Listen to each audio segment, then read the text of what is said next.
nama saya Haji Anang Sahruni, umur 37 tahun, jabatan Kepala Desa Sembulu 2, Kecamatan Danau Sembulu, Kabupaten Surian, Kalimantan Tengah. Desa Sembulu 2 mempunyai penduduk kurang lebih 1050 jiwa dengan jumlah kakak kurang lebih 300 kakak.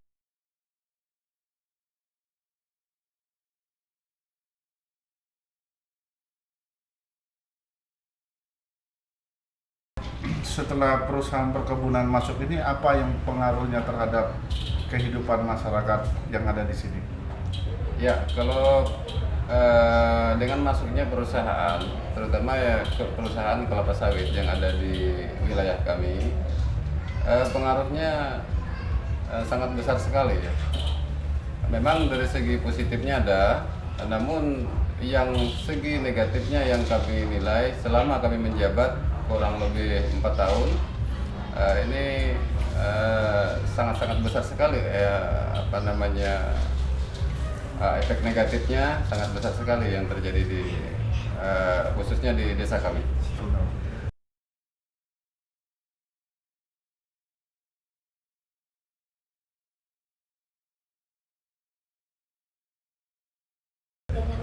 Jadi untuk yang positif mungkin bisa kami gambarkan, ada satu tambahan pekerjaan. Cuma di sini yang hanya bisa direkrut hanya bagi mereka yang kelihatannya memang yang tidak punya pekerjaan tetap. Jadi mereka masih bisa memilih ke pekerjaan di kelapa sawit ini sebagai buruh, sebagai karyawan di perusahaan dengan jumlah dengan gaji yang kami nilai serba pas-pasan.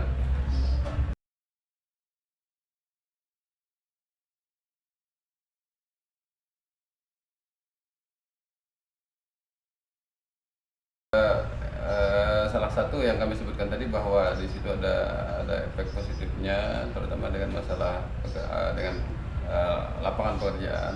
Cuman yang sedikit kurang memuaskan bahwa di sana yang terbiasa bagi masyarakat kami itu dalam upah harian itu antara 25 sampai 30 ribu bahkan lebih untuk gaji harian atau perharinya. Sementara yang kami lihat, yang kami dengar di perusahaan itu cuma di bawah 20 ribu, kurang lebih 18.500 lah kurang lebih per hari.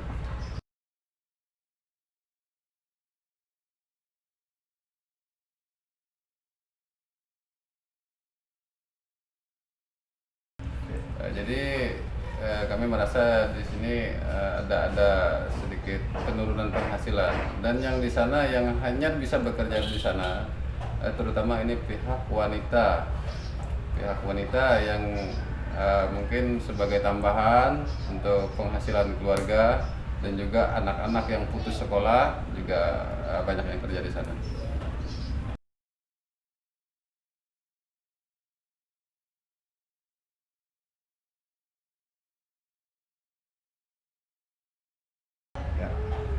Jadi itu mungkin salah satu daripada efek positifnya. Adapun yang sangat mengganggu sekali ya kami rasa ini dari segi efek negatifnya, di mana ini dampak-dampak sosial, dampak-dampak ekonomi juga, dampak-dampak budaya juga kami lihat di sini ada pergeseran. Jadi seperti kami sebutkan, salah satu dampak daripada ekonomi dulu, di mana penghasilan kami yang biasa masyarakat kami ini hidup mandiri, tanpa dipimpin, tanpa diperintah oleh siapapun. Mereka secara mudah mendapatkan hasil-hasil hutan, hasil-hasil ikan, usaha-usaha pertukangan dan sebagainya itu sangat mudah. Udah Pak, Ya. dulu.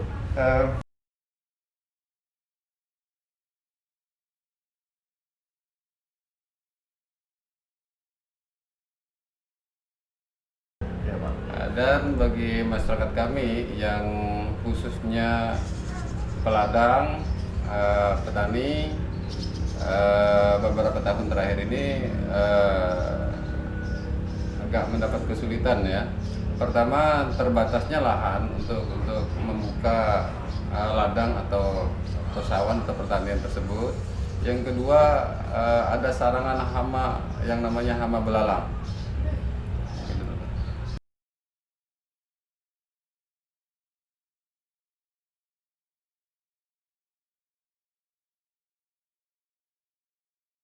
Belalang ya. Jadi itu untuk yang petani ya. Sedangkan biasanya mereka itu dalam pengerjaan sawahnya, dalam pengerjaan ladangnya itu mereka secara mudah mendapatkan lahan. Jadi sekarang itu sudah lahan ini sudah dialih fungsikan untuk perkebunan kelapa sawit.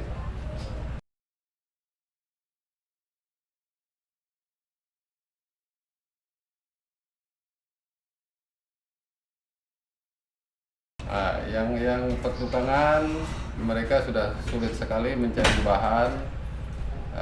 bahan-bahan untuk pekerjaan-pekerjaan yang mereka kerjakan, misalkan membuat bodi perahu atau bodi kapal. Bahannya sekarang sudah habis ya, karena memang udah digusur oleh pihak investor atau perusahaan itu.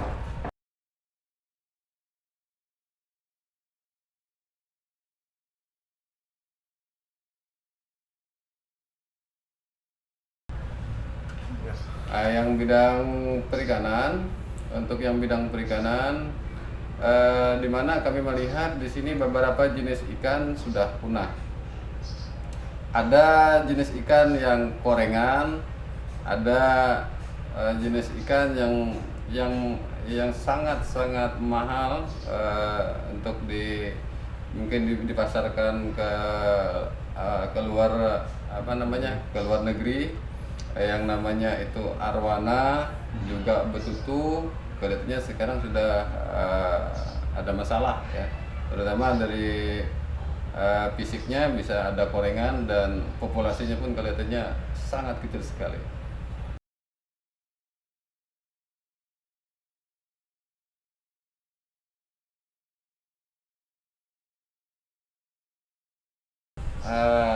Jadi untuk bidang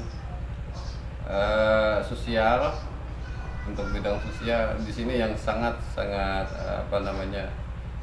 besar sekali pengaruhnya dengan masyarakat kami, di mana terjadi perpecahan antara satu keluarga, satu RT, bahkan satu desa.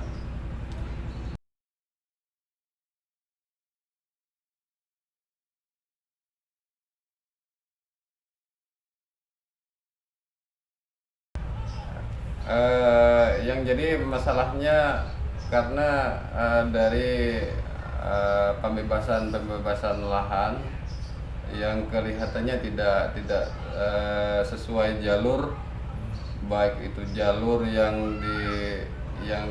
ada di dalam pemerintahan maupun yang ada nilai-nilai kebudayaan atau sesuai adat dan tradisi di sini untuk kepemilikan daripada lahan, sehingga ini terjadi benturan antara kepentingan perusahaan dengan terutama adat-adat yang berlaku di daerah kami.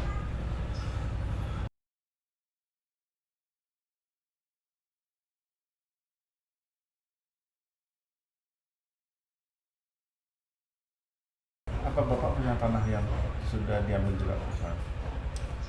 Kalau kita punya pribadi, ya jelas kalau punya pribadi memang tidak ada. Cuman yang dari warga-warga kita itu banyak yang kehilangan hak-haknya di sana atas tanah tersebut. Karena pada dasarnya sebelum masuknya perusahaan itu, kami tidak membuat satu surat keterangan tanah, misalkan atau ciri-ciri patok-patok dan sebagainya, karena kami tidak diberitahu bahwa ini akan ada sejenis ganti rugi, kompensasi dan lain sebagainya.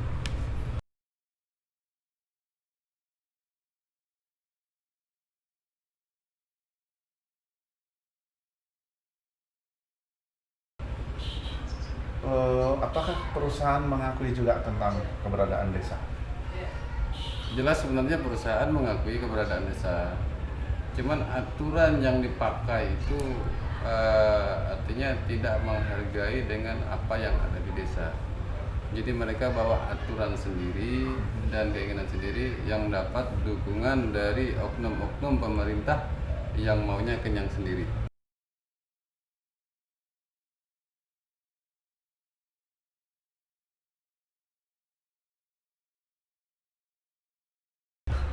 Ya, jadi di mana pada dasarnya yang namanya tanah adat. Jadi satu orang pun dari warga kami sebenarnya bukan mempunyai hak milik di situ, tapi hanya hak pakai. Sementara begitu perusahaan masuk, hal inilah yang menjadi perubahan daripada nilai adat tanah itu jadi hak milik pribadi, dan ini pun hak milik pribadi dikompensasikan kepada orang-orang yang kelihatannya dekat dengan perusahaan, yang bisa dibujuk-bujuk oleh perusahaan. Nah, jadi untuk nilai-nilai budaya, nilai-nilai adat kami di sini, tradisi kami di sini itu sudah bergeser.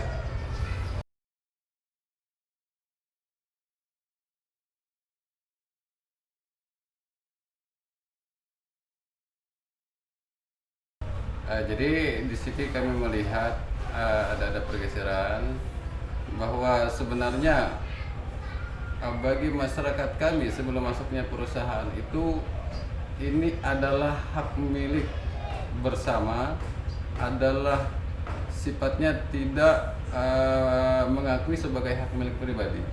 Jadi bagi siapa saja yang misalkan mau buka ladang, buka kebun di mana saja kayak silahkan. Tapi kemudian ini lalu terjadi perebutan daripada lahan tersebut, yang si A ngaku di tempat situ, yang si B juga ngaku di tempat situ, karena mereka punya jasa yang sama atau punya hak yang sama di situ.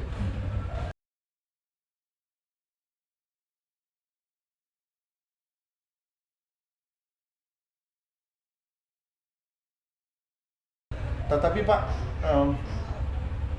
daerah ini kan umumnya Muslim, orang di sini, dan banyak yang berangkat ke Mekah. Bagaimana situasinya sekarang? Mereka berangkat, apakah mereka juga masih bisa dengan keadaan ekonomi sekarang ini? Ya, kalau dari segi ekonomi tadi sudah kita sebutkan di pihak pertama tadi, salah satunya mungkin ini juga akan terpengaruh ya dengan masuknya perkebunan, di mana untuk terakhir-terakhir ini kelihatannya grafik yang pergi haji itu menurun, bahkan sampai kami lihat tahun kemarin tidak ada yang berangkat. Bahkan tahun ini mungkin tidak ada juga yang berangkat. Sebelumnya ada berapa banyak? Sebelumnya bisa sampai 10 orang yang berangkat. Oke.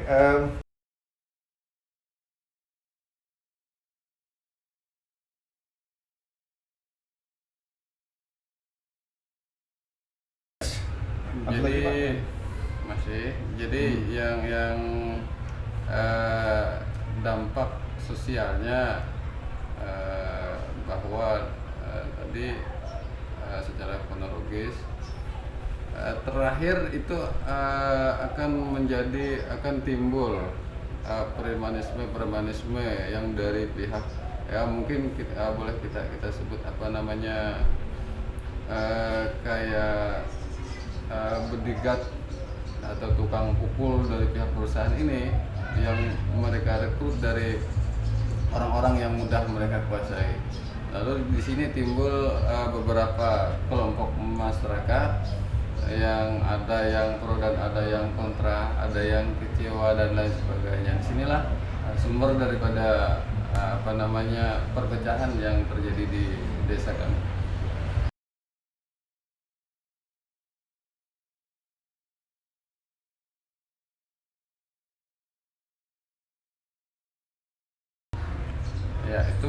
mungkin salah satu daripada kompleks kompleks sosial atau dampak sosial yang terjadi di daerah kami. Masih banyak Pak yang lain yang mungkin terlalu panjang kita paparkan di sini. Untuk dampak budaya, kami melihat di sini ada pergeseran di mana artinya hubungan satu keluarga antara yang muda menghormati kepada yang tua menyayangi kepada yang muda, sekarang itu sudah hampir sirna.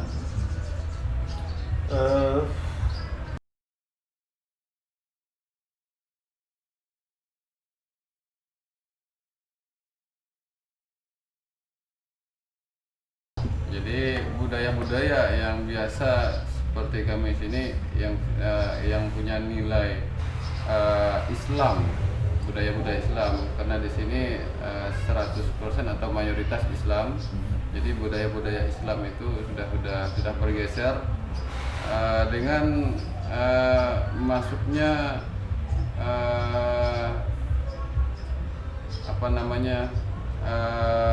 obat-obatan yang terlarang, terus minuman-minuman keras yang dibawa anak muda sudah tidak bisa menghiraukan lagi kepada dirinya sendiri lah, sudah tidak sayang.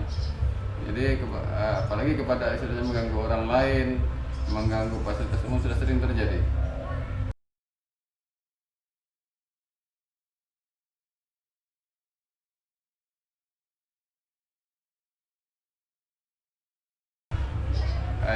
Jadi banyak hal-hal yang menurut kami susah ya untuk dibina, karena berbagai segi sekarang itu sudah mulai hancur ya, mulai sedikit demi sedikit itu sudah mulai hancur. Pertama dari segi budaya, kelihatannya anak muda lebih memilih kepada budaya-budaya modern kayak disco, dansa dan lain sebagainya, yang disalahartikan di sini dengan mabuk-mabukan, obat-obatan, perkelahian dan sebagainya.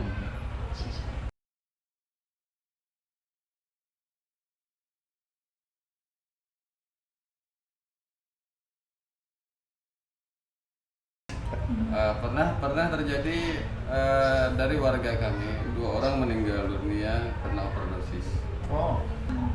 Dan lagi di sini sering terjadi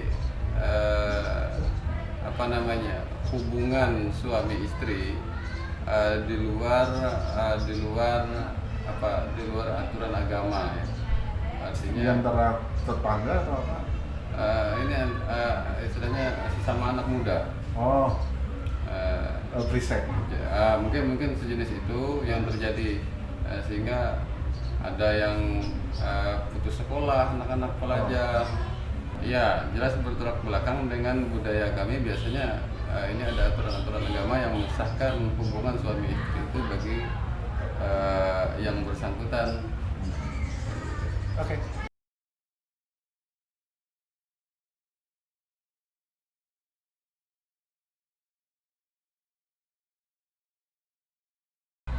Bapak, dia membayangkan dari Inggris sana Kalimantan itu sangat menarik, bagus, pokoknya segala macam ya.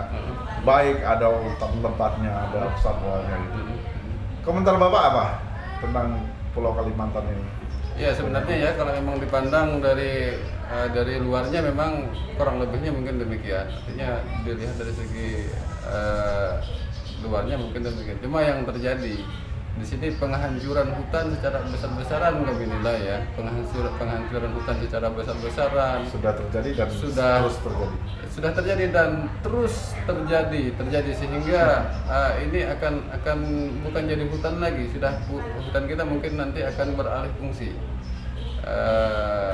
Terakhir saya dengar sampai ke Taman Nasional Tanjung Puting pun ini akan dialih fungsikan untuk perkebunan sawit.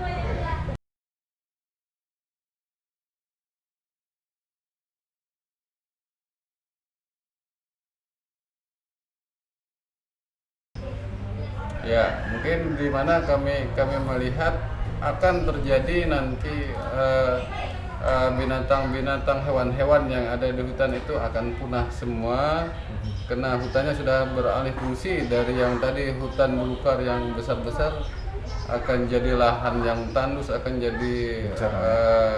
jadi perkebunan sawit yang besar. Di sini kami mungkin untuk kedepannya udara yang segar seperti sekarang yang dapat kita rasakan mungkin sudah nanti terjadi polusi, dan ini sudah ada bukti Pak untuk polusi udara ini sudah ada bukti.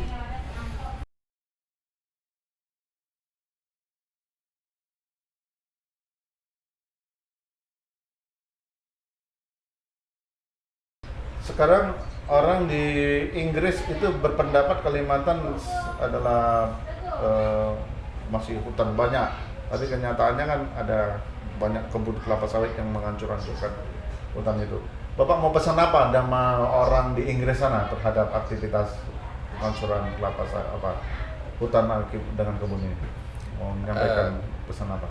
Ya, kami atas nama masyarakat khususnya Desa Sembulu 2 umumnya Kecamatan Danau Sembulu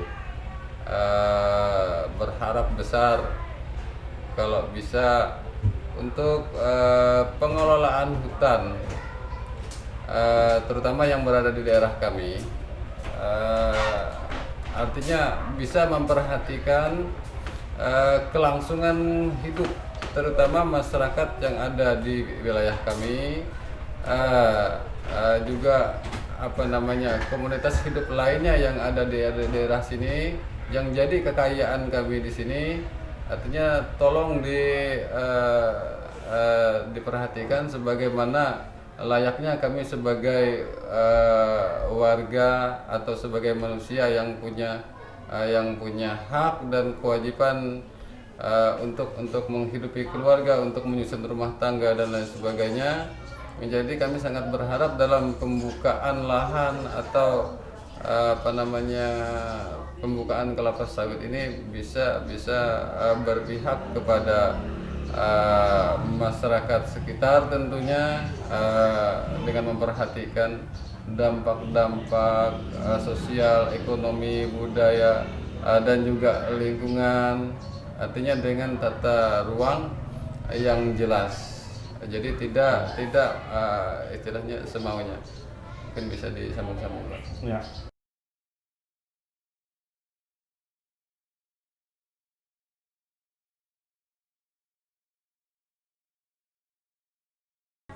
Karena kami pada dasarnya tidak mau akan memberikan kesan yang jelek atau menimbulkan suatu bencana, di mana keseimbangan alam di sini kalau kita lihat banyak terjadi bencana-bencana alam seperti daerah lain dengan gundulnya, dengan habisnya hutan yang ada di sekitar wilayah itu, hingga terjadi bencana banjir, misalkan tanah longsor, erosi dan sebagainya. Jadi kami sangat berharap tidak akan menimbulkan kesan yang jelek, bahkan suatu penderitaan bagi masyarakat kami atau generasi kami yang akan datang. Jadi kami ingin sekali ini dapat perhatian dari dari masyarakat dunia khususnya. Tolonglah masyarakat kami untuk di Danau Sembulu ini diberi kesempatan untuk mengelola hidupnya sendiri, untuk berjalan sebagaimana biasa, dengan tidak adanya gangguan dari berbagai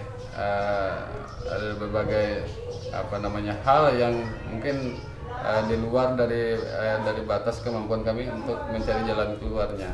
Jadi kami istilahnya hanya masyarakat yang rata-rata masyarakat bodoh. Jadi di sini kami mohon kepada pemerintah, kepada masyarakat dunia, artinya untuk pembukaan ini tolong perhatian, tolong tolong dihargai kami sebagai manusia yang juga punya hak untuk hidup terutama di wilayah kami dan di alam yang bebas ini.